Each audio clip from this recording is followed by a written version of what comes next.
What's going on, everybody? Welcome to Real Deal Sports. Usual guys are here. Myself, brother John, Big Paul, gentlemen. It was a eventful Sunday and Monday in this past NFL week. Who won? Who won this week? Both of y'all assholes did. Okay, well, we don't normally do it till Thursday, but yeah, it was. Wait, we did both we? got a tie. Did we Yes. really? We got a tie. I thought you had the Cowboys. Hell no. No, you and I had the Cowboys. Did He we? had the Giants. Dang. And Now, then John had a magnificent comeback this week. Brother had he was down 1-7 or something like that. And then he come back and tie it up. I was like, what the hell? That's why I was like, how did you come back and tie it up? John was cheating off my paper. That's what it is. 1-5 through the first 6 games. I thought, my goodness, my fantasy team was getting handed to him. Come back, wrap it up last night. Got our first fantasy win. Everything, so it was good. Man, you a co-MVP? You who co-MVP? Are we both co-MVP? Yeah, hey, here's the thing. Kobe right now. Man. I'm not gonna lie. 8-8 though, I still don't feel good about that. But I will say this: this week was one of those weeks where you could have gone 4-12 or 12-4. There were 11 games decided by one score. Yeah. 8 games decided by 4 points or less. It was one of them weeks, man. Yeah, we ain't gonna talk about what Retro got. We're gonna wait till he come join us on Thursday. So I would only say there were maybe 2 blowouts. I would consider the Jags game a blowout, and yeah, that was crazy, man. That was because Steelers Browns, even that was really it was a 1-score game until that fumble return for touchdown at the end and whatever. I think we all did predict that this was the week the Chiefs would lose to the Colts. Yeah. Colts would get their first win. I think we all picked the Colts, I believe, and they, look what happened. It's just something about them playing Indianapolis. It's just something. I'll say the Eagles might have been a beatdown, defensive beatdown on the Commanders. That was definitely that's true. Yeah, that was. I mean, they scored all 24 points in one quarter. And kind of got shut out the other 3, but that defense Carson Wentz couldn't move the ball to save his life. So I'll say that was probably a beatdown. But yeah, I mean, most of these games, man, were so close. Even the Ravens Patriots was a high scoring game, but it was pretty close till the end. And then Matt got hurt and stuff. And yeah, he out for a couple weeks now. Yeah, it seems like a lot of people got hurt this week though. Speaking of injuries, first topic: Tua and Justin Herbert played hurt. And, one resulted in win, the other resulted in a loss. But I want to talk about that Tua one first. He, seeing the highlights of that game, he didn't look good after he after he got pushed to the ground and hit his head.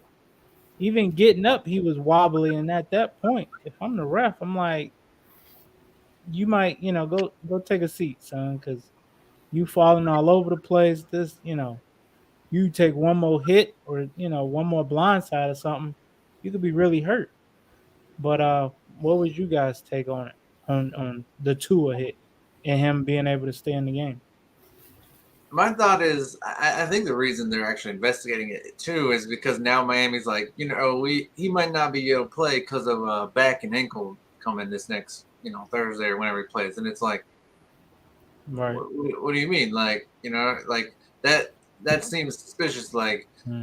Anytime you guy has a head injury, and then you play him that game because you need to win that game, and then you're like, but we'll sit him the next one. The NFL is gonna look into it. They're like, wait a minute, what do you mean you're sitting him the next one? I thought he was fine.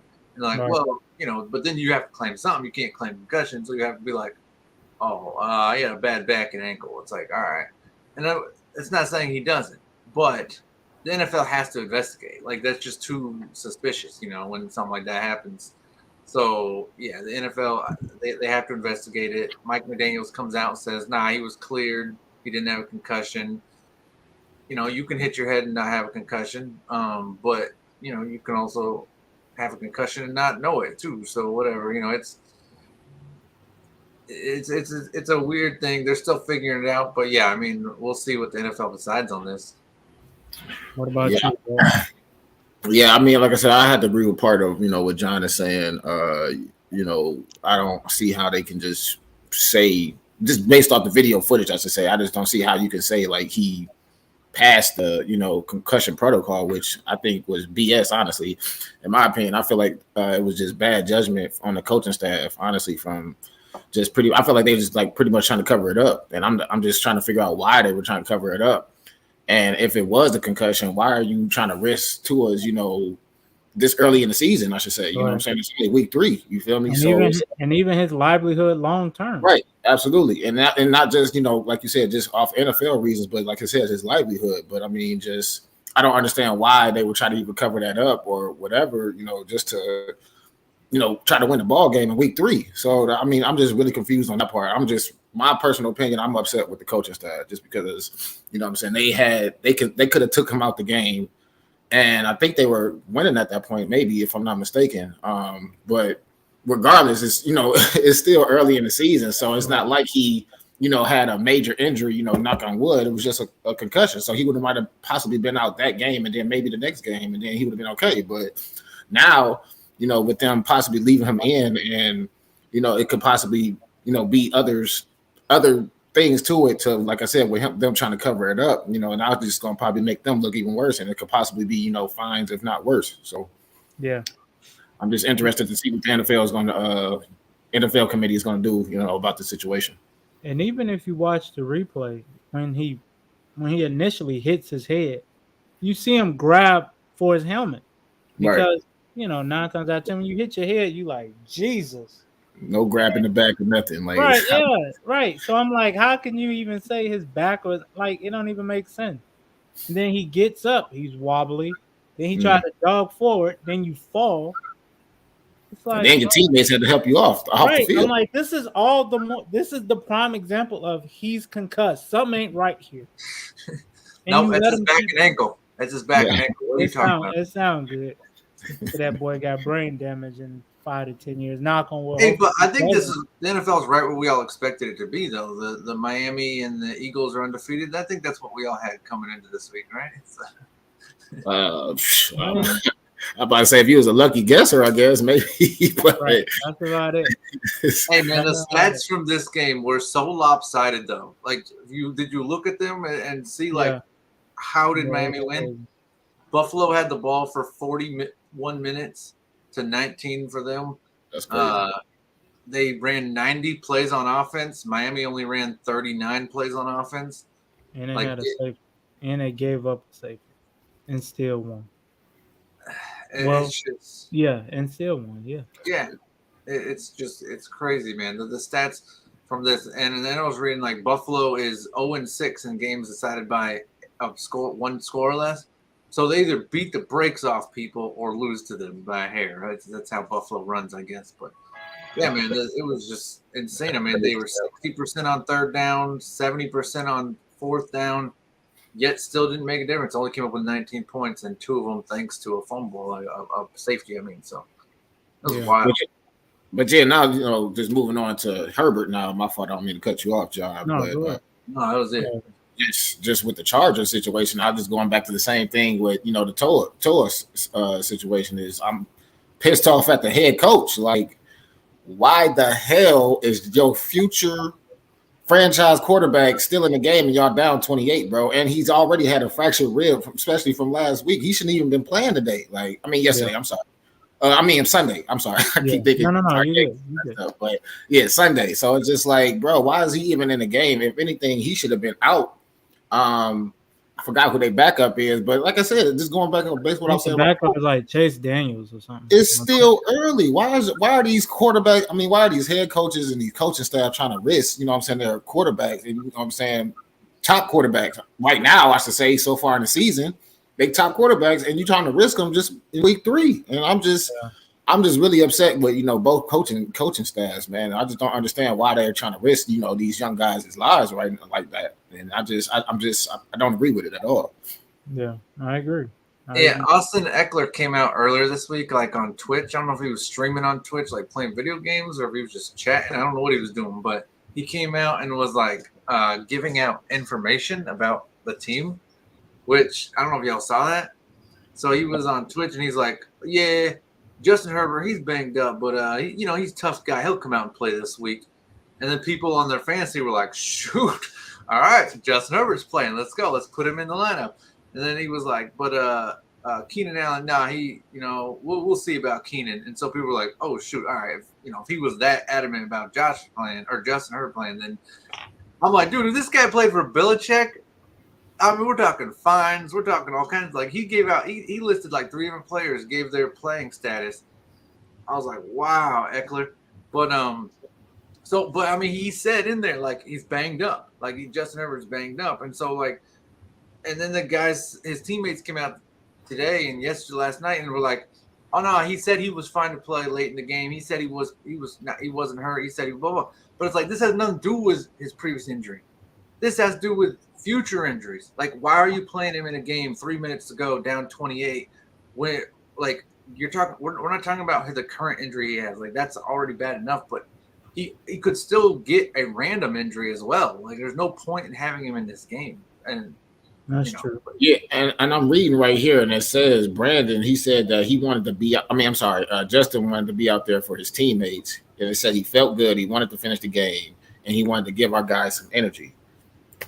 How the hell is you trying to give your guys some energy and you down 38-10 in the fourth quarter though? Like, I don't understand what's the, I get that you're trying to say that he's trying to be tough and stuff like that. And that's cool, you know what I'm saying? A lot of these kids want to prove that they're tough. But at the end of the day, you know what I'm saying, your longevity is the most important part, especially, like I said, if you're one of the top tier players in the league right now, which I still consider Justin Herbert to be one of the top tier players in the league right now, quarterback, I should say. And we're only talking about Justin because he was previously injured coming into this. Like, I don't feel like any of the starters should have been out there.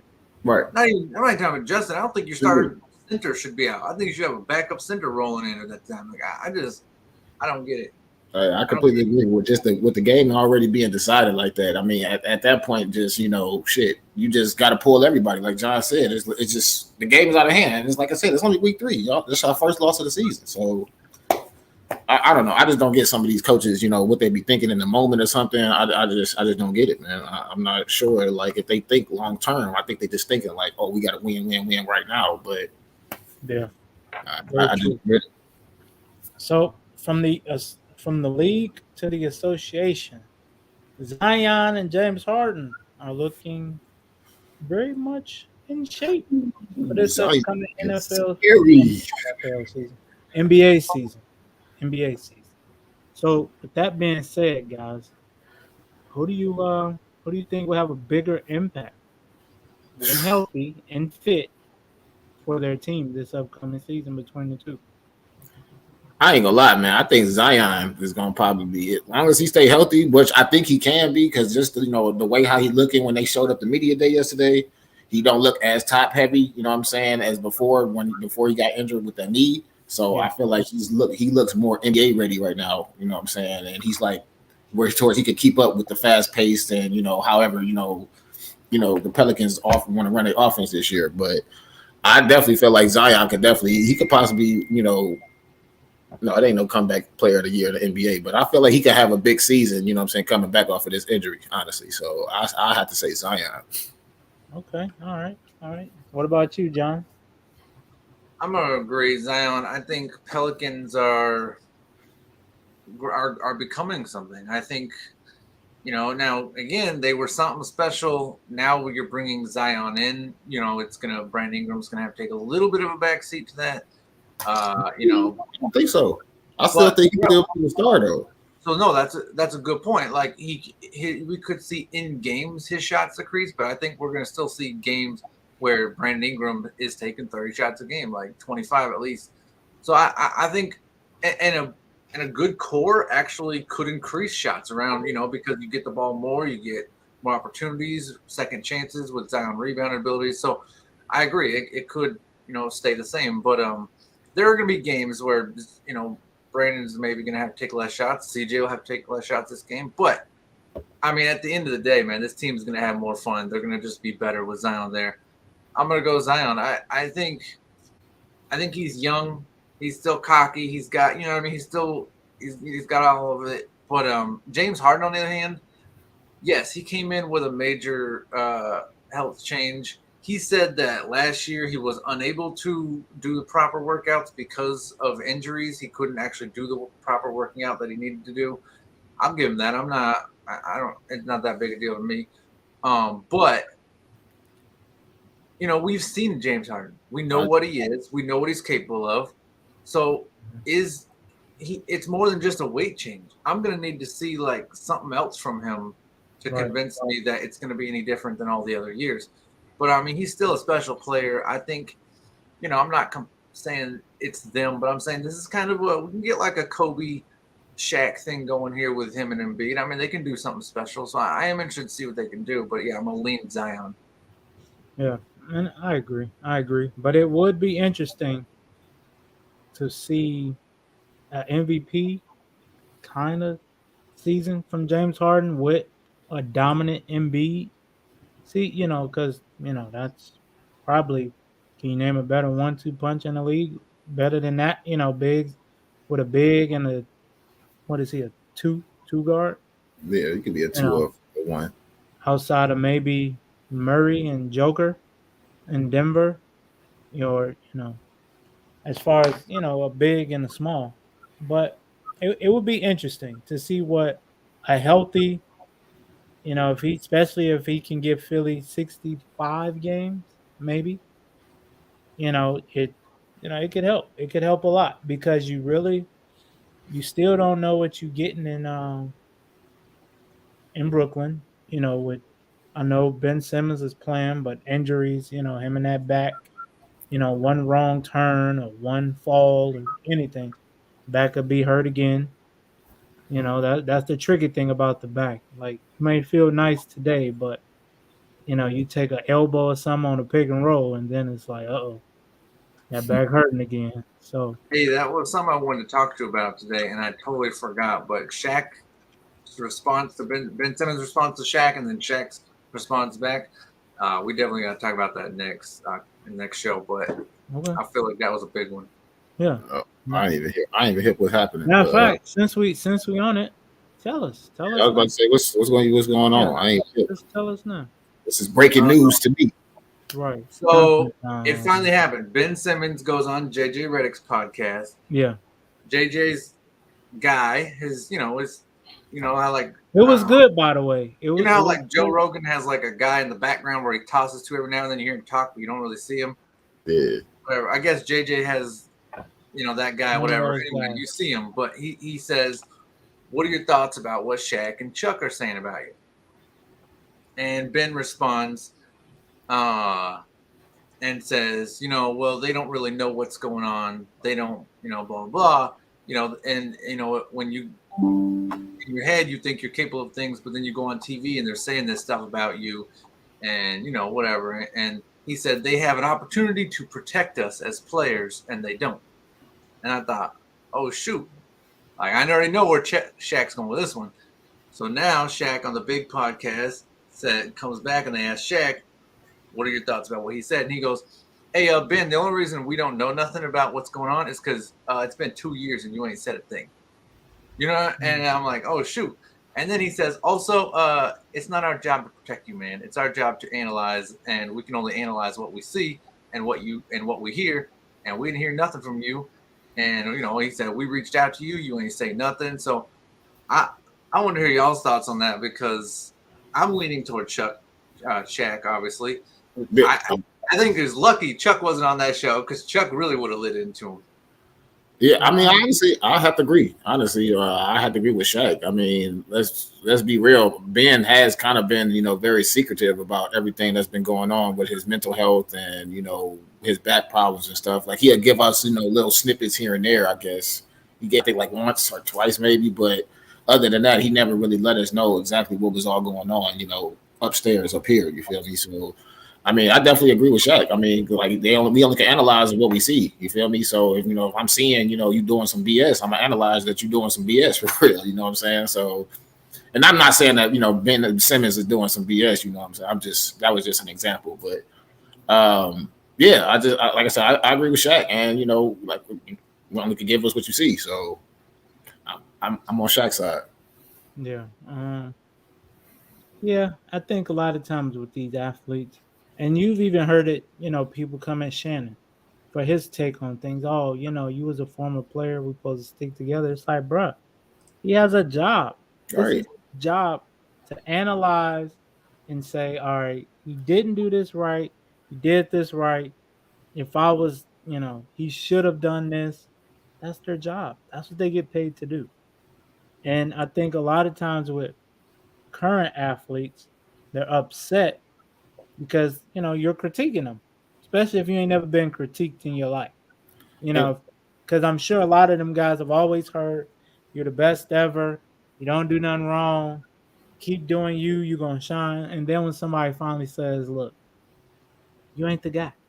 You ain't the guy. You gotta learn how to shoot. You gotta learn how to catch a pass out the backfield.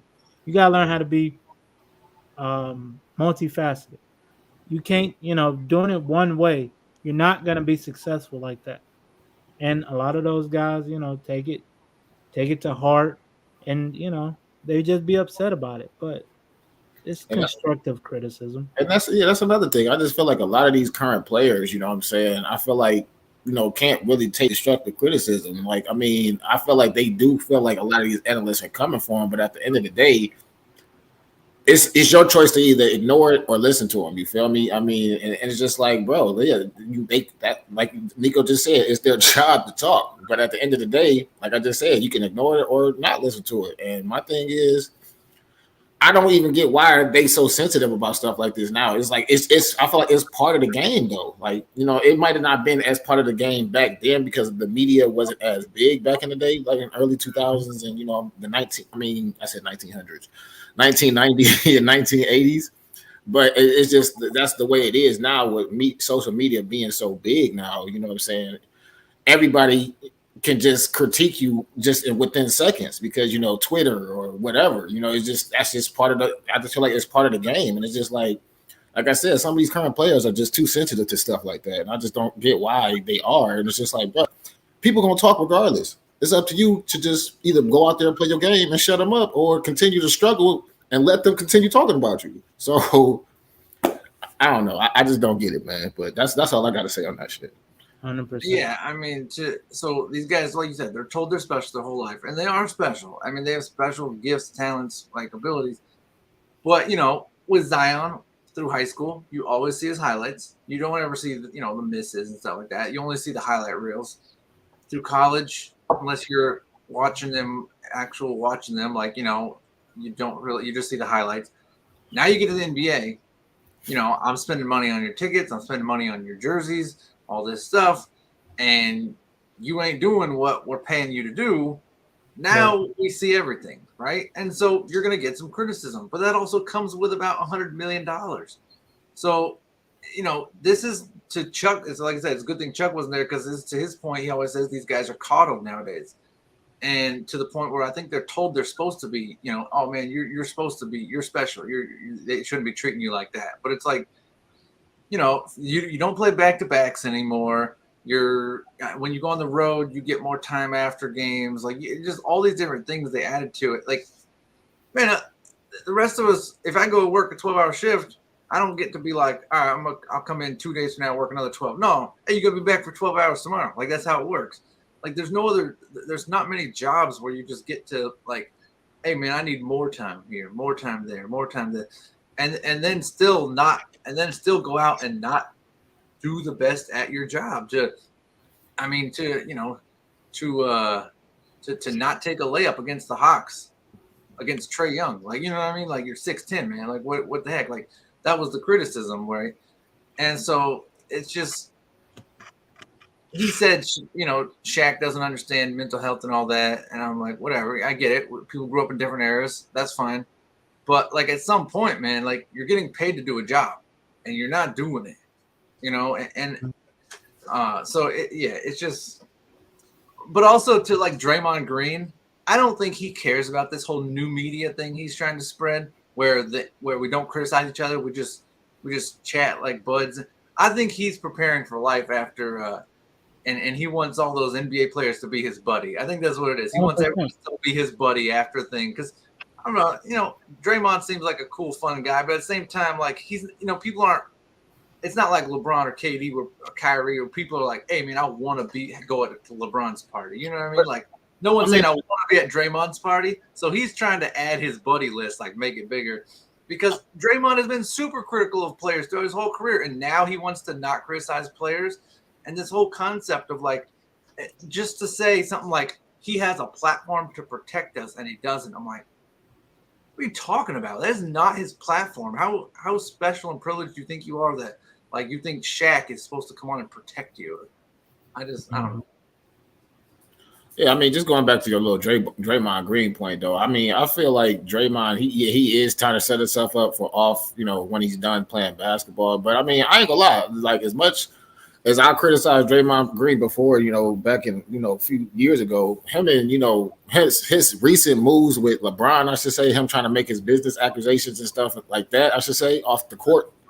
I mean, I can respect nothing but Draymond Green, what he's trying to do, bro. And, like, everything that he's trying to do, I should say, off the court. You know what I'm saying? So, career-wise, right. I have no problem. I'm just saying, I think he's trying to he's trying to make his buddy list. Of course. But, I mean, that's what you got to do in the media world, though. You gotta get your buddy list because, I mean, at the end of the day, it's about, who you know and what you know. You know what I'm saying? Right. So, you never know who that person, you might need that person again to come down the line and be like, hey, I need to come on my podcast, help me get the views and whatever, you know what I'm saying? And that's the same with us, you feel me? So, it's like, that's just part of media. Yeah. And I'm not heavily critical of Ben Simmons at all. Are there some plays where I wish he'd go a little harder? Sure, but I really have no big criticism of Ben Simmons. But when you come out and I ain't never seen.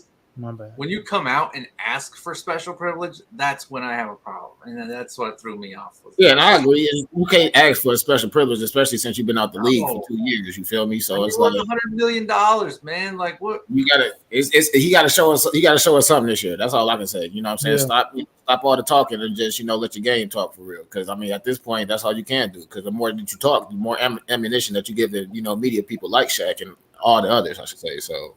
Right. Shut your ass up, Ben, and let's get it. Get to work. And I don't mean that disrespectfully. I'm saying shut your ass up. He lying, Ben. I mean, we defended him with that. Hey, Ben, he said what he said. Just a little bit. All right, just a little bit. We always defend him like that troll at the candy store the other day. We defend, whatever. We gave him some advice, like, hey, next time lock the doors or something. But it's just, you can't come out and literally ask for special privilege. That's another too far. Yeah. But in other news, Jimmy Johnson retires from NASCAR at 47. Wow. You've been doing it a long time, boy. Ooh, yeah. So what's your take on it, John? What's your take on Mr. Johnson retiring? I think we live in that era where, right, NASCAR isn't a big deal to most of us. Most people in some areas, but was it Brandon Marshall? Brandon Marshall's trying to bring it back or whatever with his podcast. I mean, I feel like they do NASCAR like every couple times a month, whatever. But Jimmy Johnson, man, like this is, you can debate the era he played in or whatever. Either way, like this guy is the Dale Earnhardt, Richard Petty of his, his time. The three of them now are tied with 7 Cup championships. So, I think we couldn't slip by this one. I feel like this was a big deal. We wouldn't do this for any NASCAR guy, but Jimmy Johnson for sure, man. Like to win the most titles at your sport, I feel like we got to give you your credit. So kudos to him. He's not done driving though. Like I was looking it up. He's still planning on driving. I don't know if y'all know this. I told Walt, we got NASCAR coming to Chicago next year. Yeah. Yeah, and he says he wants to come drive at that, so I don't know. And then also there's like an 1,100-mile race where you do the Coca-Cola 600 and the Indianapolis 500 in one day, 1,100 miles in one day. Only like one guy has ever completed it. He says he wants to do that. I'm like, all right, whatever. But so he's still planning on doing some big stuff. But yeah, man, kudos to him, like on a good career. I mean, it's been a rough couple last years, but during his prime, man, he rattled off like 5 straight championships, I think, at one point. Yeah, he got one like driver of the year 5 straight years in a row, and then he was like ranked number 1 in Forbes for most influential athlete for 2 consecutive years. 2011, 2012. So I mean, he got a lot of accolades, and a lot of accomplishments, and with, like John said, him having the most seven championships. I mean, I'm not too informed on NASCAR, but shit, I know 7 championships sound like a lot, especially with with you having to drive almost 200, 300 miles within that race, I should say. So I mean, definitely kudos to him, and it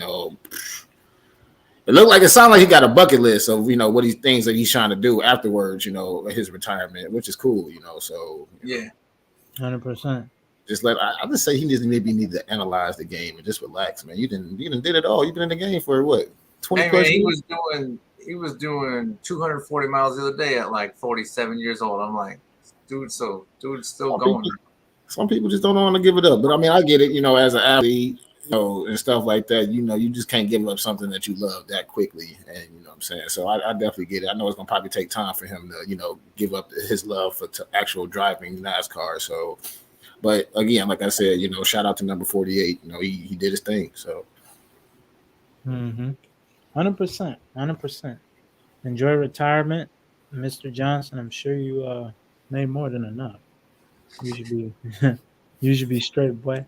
And I know they be investing, and got a bunch. Hey, they always say, like in the movies and stuff, the NASCAR drivers get the pretty women. I don't know if that's true or not, but they always say. What I've realized, you got some money. You get apparently girls are going to the track too, so they ain't just sitting inside. They know what that check looked like at the end of that race. Come on, man, stop playing. They just went by him like 300 times. They're like, I know what she looks like. I've seen her 300 laps. Hey, you just got to see her at the end. That's what she wants to see you with that check. It's all good. But, gentlemen, next topic. Charlie Woods shoots a career high 68 at the junior championship. Charlie Woods, for you guys that don't know, is the son of Tiger Woods. And John, you were saying he was his caddy for this? I was hoping you were going to open with that. Like, by the way, y'all hear Tiger Woods has now picked up a career as a caddy? Yeah.